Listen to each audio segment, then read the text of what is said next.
Halo semuanya, penyuka babat. Yuk cobain masak seperti saya, makanan khas Semarang yang rasanya enak, ada pedas-pedasnya, manis dan agak gurih. Ini dia babat gongso. Silahkan dicatat ataupun screenshot bahan-bahannya.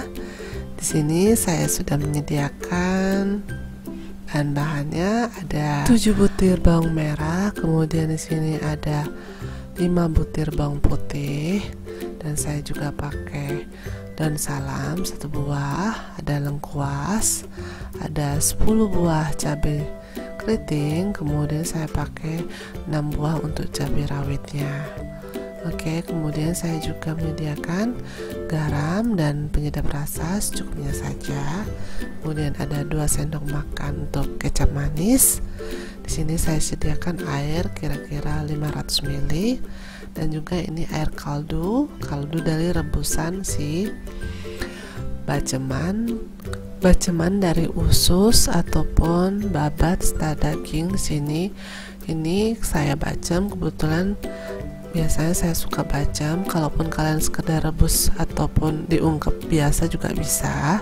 Kemudian saya pakai santan bubuk saset, ini pengganti dari kemiri, jadi kalau kalian di rumah ada kemiri silahkan dipakai.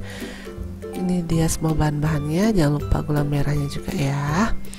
Oke, saya di sini akan potong-potong si bawang putih, bawang merahnya. Jadi ini makanan khas Semarang. Biasanya kalau kita pergi di Semarang, makanan khasnya nggak jauh dari babat gongso, lumpia. Babat gongso ini juga biasanya jadi makanan khas Semarang. Ada yang berupa nasi goreng. Kali ini saya masak babat seperti semur ya, kalau orang lainnya bisa dibilang seperti itu karena ada tambahan kecapnya, tapi ini ada rasa pedasnya. Jadi ini saya butuhkan cabenya cukup banyak, sekitar 10 buah untuk cabai besarnya, tapi untuk cabai rawitnya saya tidak akan potong-potong, dan semuanya saya akan blender atau saya chopper seperti ini. Saya akan tambahkan air sedikit saja untuk memudahkan untuk menghaluskan. Jadi kalau kalian mau nambahin cabenya silahkan. Setelah selesai saya chopper, saya akan tumis bawang putih, bawang merah, cabai besarnya. Saya tidak masukkan cabai rawitnya. Sebenarnya untuk masakan babat gongso ini sebenarnya tidak terlalu sulit, tapi kita butuhkan itu keempukan dari si babat ataupun usus dan sedikit tambahan daging kalau kalian mau ya. Jadi ini diperlukan kondisi babat ataupun usus serta daging yang sudah empuk. Itu bisa kalian bacem ataupun diungkep biasa ataupun sekedar direbus dengan daun salam dan jeruk, itu untuk menghilangkan baunya. Oke, saya akan masukkan di sini daun salam dan juga lengkuasnya. Di sini biar fungsinya agar si harum ya, tambah harum si bumbunya.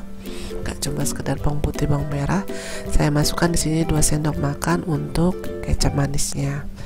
Dan saya di sini pakai gula merah 30 gram untuk gula merahnya saya pakai. Kemudian oke, ini saya kebetulan sudah saya bacem untuk usus babatnya, jadi ini sudah sangat lembut. Jadi fungsi air yang akan saya masukkan itu hanya sekedar biar bumbu-bumbunya meresap masuk ke dalam si babat ataupun usus serta dagingnya. Oke, seperti ini.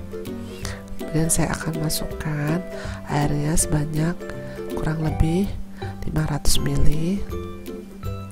Dan kalau kalian punya sisa dari ungkepan ataupun air dari kaldu dari rebusannya, bisa kalian tambahkan agar menambah cita rasa dari kuah atau kaldu si babat gongso yang kita masak ini. Oke, kemudian saya akan masukkan gula merahnya sebanyak kurang lebih 30 gram. Di sini saya pakainya. Kita aduk rata karena kebetulan si gula merahnya itu tidak saya sisir halus, jadi ini harus diaduk Jadi jangan lupa untuk menyisir halus si gula merahnya. Setelah itu saya akan masukkan santan bubuk. Saya pakai kira-kira 2 sendok makan. Jadi ini fungsinya agar si babat gongsonya lebih gurih. Jelas kalau dipakaikan santan ya. Kalaupun nggak ada santan saset seperti ini, biasanya resepnya dari babat gongso itu hanya menggunakan si kemiri atau kemiri. Karena saya yang ada aja santan, biar menghasilkan si babat gongso kuahnya itu kering tapi tetap kental, jadi saya gunakan santan. Oke, kalaupun kalian ada kemiri, tidak masalah kalian pakai kemiri ya. Setelah itu saya juga akan masukkan di sini setelah kering cabai rawitnya. Saya sebanyak 6 buah dan ini optional aja. Saya masukkan perasan jeruk nipis agar ada rasa segernya dari si babat gongsonya. Sebenarnya saya tambahkan si jeruk nipis ini fungsinya agar si babat gongsonya itu ada sensasi kecutnya sedikit, jadi agak seger ya menurut saya. Jadi ini optional saja, kalau kalian nggak tambahkan juga nggak masalah. Jadi jangan lupa untuk like, comment, subscribe video saya, jadi saya semangat untuk upload video masak-masak simple dan gampang untuk kalian semua. Oke deh, bye bye.